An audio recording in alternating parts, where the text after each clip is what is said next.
Spitzer. Sorry if I mispronounced that. Please welcome him to the stage.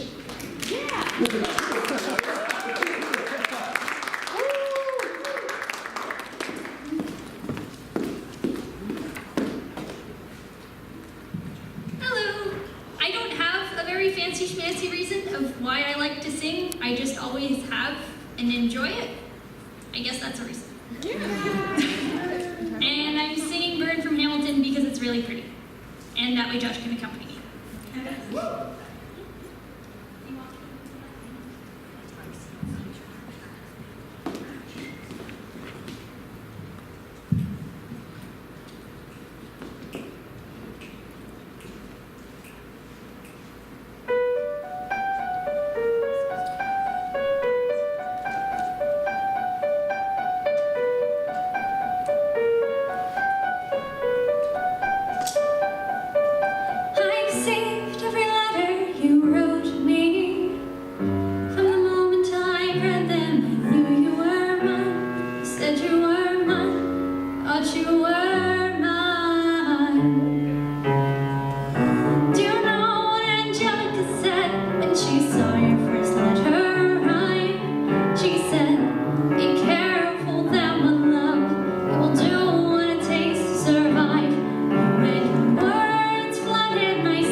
Like I said, no one could stop talking about Hamilton when it came out, and like you saw, for very, very good reason. And for our next act, we will be having Joshua Schneitzer present Nostalgia in Times Square by Charles Mingus. Please come back once again.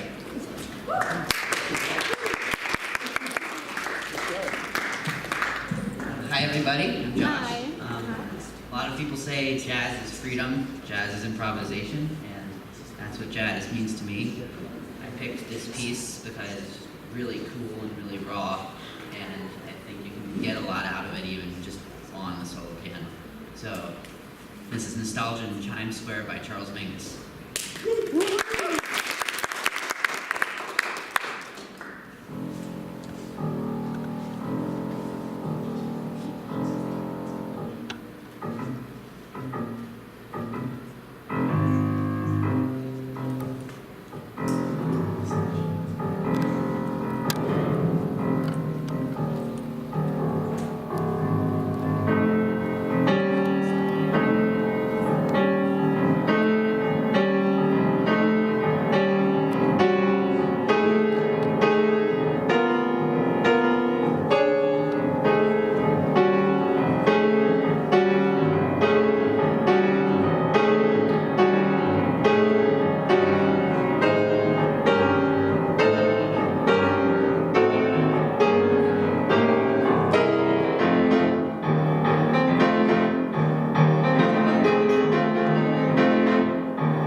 I think Josh is very right saying that jazz is all about freedom. Because if I tried doing what he did at the beginning and end that piece in my house, my parents would go, "What are you doing? That's expensive."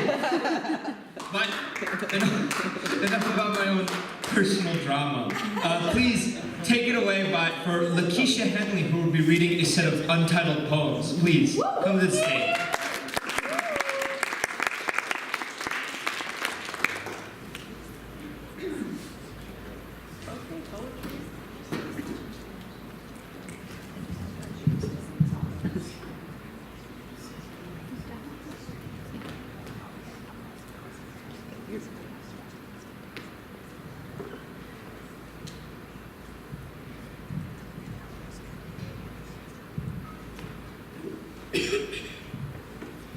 I'm shaking and I'm nervous, and this is starting to sound a lot like one of the poems I'm gonna read for you all tonight.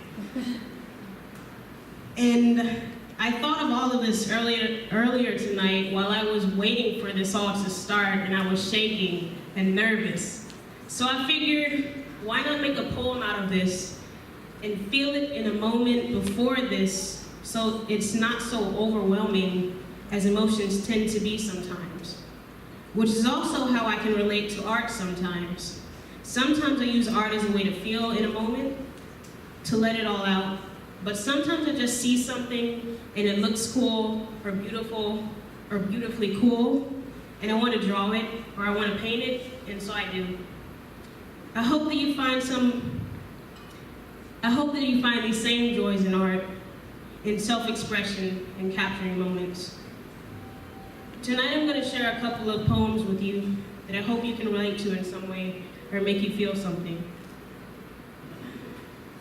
These are kind of depressing, but it's okay.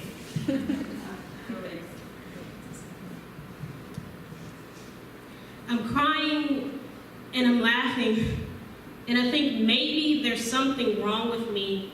And I always think there's something wrong with me. And I always hope there's something wrong with me. Something irregular to explain why I have trouble making connections and why I don't want to keep connections and why I overthink past interactions hours, days, years later, and why I actually want to die sometimes and why I think that would be better than this and why after that thought, I forget about reincarnation and how I believe in that and how I lost my motivation for anything except music, pop culture, and sleep. And how I hide the only emotion I remember the feeling of from everyone until I right out say I'm depressed. And no one cares because everyone's depressed and everyone has anxiety and my feelings don't matter because no one really cares. Okay. That one's not titled because it's just a feeling. This one is tentatively titled Despair Rap, but I'm not a rapper. So, you know, sometimes poetry or rap is poetry. Also, a lot of the time it's hard to rhyme, but sometimes it just like flows out. So, you know. I'm not gonna rap, but I'm gonna read it. You know, I'm sad a lot, mad a lot, just feeling bad a lot. It's sad because no one ever really was there for me, to care for me, and listen to me when things would be inexplicably unbearable and just downright terrible. Mommy and Daddy would listen for a second, then they go back and wreck it, pushing me off to the school counselor. I never did like her. Now I really try to open up when things are tough, when life gets rough, but no one wants to hear all that. It's really whack, and that's when despair attacks. Who's got my back? Who's gonna set me free from this eternity of me torturing me, for me to be who I really am and free? Okay.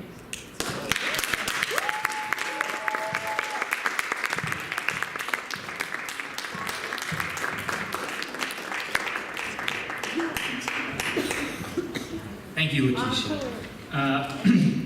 I would like to say, I do a little bit of writing myself, but poetry is just one of those really elusive things. I see someone come on stage and just smash it out of the park like we just saw right now, but I just can't do it. It's like sports or going to bed at a sane hour that isn't 5 a.m. in the morning. But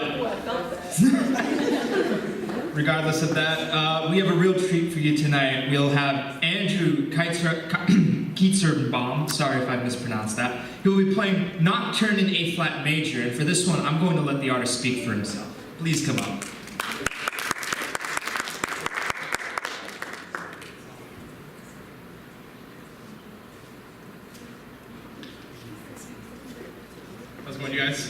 So my name's Andrew. I'm a huge romantic, late romantic, new romantic classical music fan, especially Chopin. I love the idea of like a melody over accompaniment, especially on the piano, but it can be in like orchestra as well.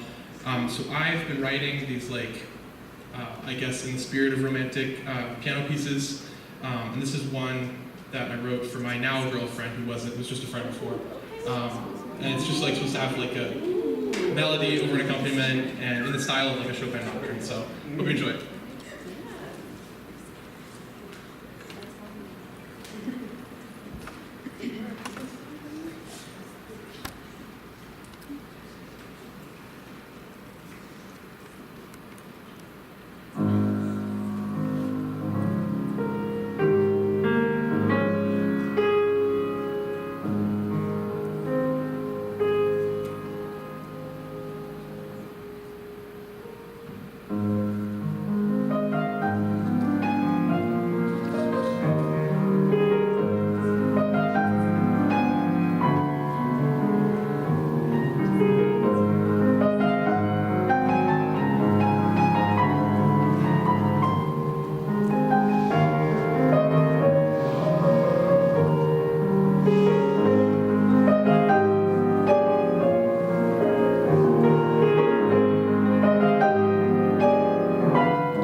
piano makes such beautiful sounds. And it's really fills the room with some good feeling on it.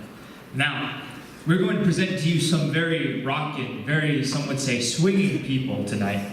For the next performance, presenting By and By are the West Philly Swingers. Yes, swingers!